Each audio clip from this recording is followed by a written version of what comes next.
Sebentar lagi akan diadakan press release terkait pembongkaran atau terungkapnya pabrik senjata api oleh Polda Lampung.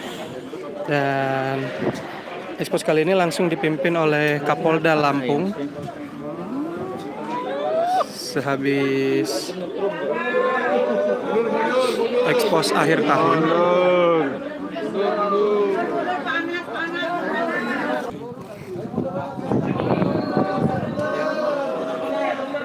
Merupakan barang bukti. Jaga jarak.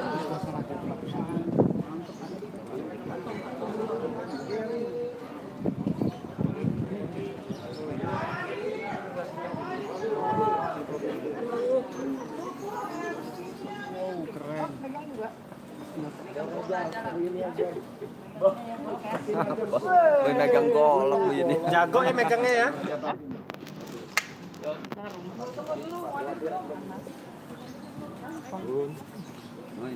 Barang bukti yang diamankan oleh Polda Lampung.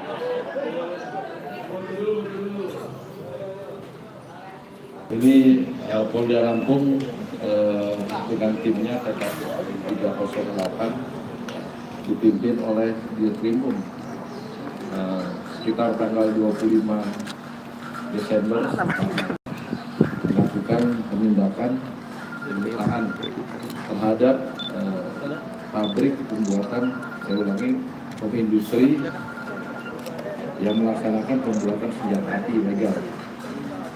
Kita dapatkan pelaku atas nama PW, FW,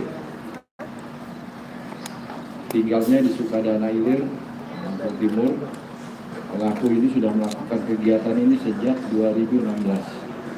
Terhadap tersangka kita kenakan Undang-Undang Darurat 1991 karena menyimpan, membuat senjata api, dan kita dapati amunisi dan peralatan lainnya. Ini ada barang yang bagian daripada senjata api dengan peralatan yang memang kita lihat bersama cukup banyak.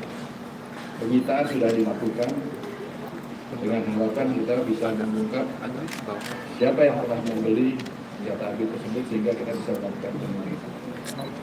Terhadap pelaku sudah diamankan, ditahan di Polda Lampung. Kemudian penyidikan lebih lanjut kita telusuri siapa aja mereka yang membeli senjata api ini dari 2016. Atas nama Kapolda, saya mengucapkan terima kasih atas partisipasinya masyarakat memberikan laporan adanya pembuatan senjata api di rumah, sehingga setidak-tidaknya ini bisa mengurangi produksi senjata api yang memang kita lihat di Lampung ini beberapa kejahatan kita lihat penggunaan senjata api kita. Demikian, terima kasih. Mungkin ada pertanyaan.